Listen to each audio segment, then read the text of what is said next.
I get some deliveries, and this time it is from Ciram Cebu. Ciram Cebu is a product of two sisters' love for baking. And whoa, may panote man sila oy. Hi dog, thank you so much for this support in uplifting the Cebuano food community. In show of our appreciation, here are our best tasting goodies. We hope you love and enjoy them as much as our customers do. Yes, of course, na I fell in love ug na-enjoy na gyud ko nagtan-aw nako sa mga goodies. Kaya yes, dugay nakuha nakakaon og puto plus these crinkles. And actually, unya na ko i-disclose guys kung unsa ni siya nga crinkles kay duha ni siya kabuok. Na-excite ko daan sa usa ka crinkles. And of course, they have also their chocolate chip cookie. Well, in a chocolate chip cookie, ako ginutan-aon kung daghan ba og chocolate. So, mo nang galing may pagmukaon na lang ko og chocolate nga na cookie. And dagko jud kay ang chak sa chocolates, no? And they also have their chocolate crinkles. So, murag perfect kaayo siya in time for Christmas na. And murag chewy kay siya. So, murag perfect ni siya for giveaways. And this excites me. Yes, guys, kay ngano man unsa ni siya nga crinkles.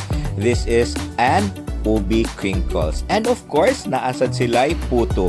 So they have different type of puto. Of course, they have this typical puto. They have an ube cheese puto. And of course, kani, they have a chocolate puto. You can have a dozen of puto in one flavor for 70 pesos or with assorted flavor at 80 pesos only. For crinkles, both chocolate or ube and the box of 6, it would be 80 pesos.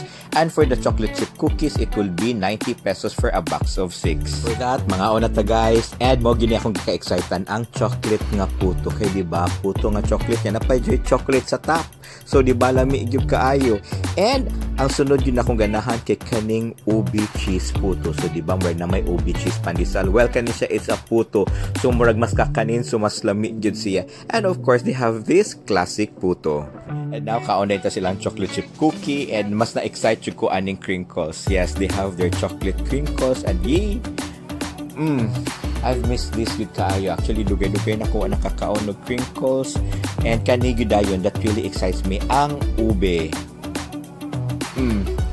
Yes, full of ube flavor nga crinkles. So, for me guys, this is like one of the best. But then again guys, don't forget to drink lots of water after eating sweets and to brush your teeth after eating and to follow me in all my social media accounts and let us continue to stay safe, stay healthy and just keep smiling.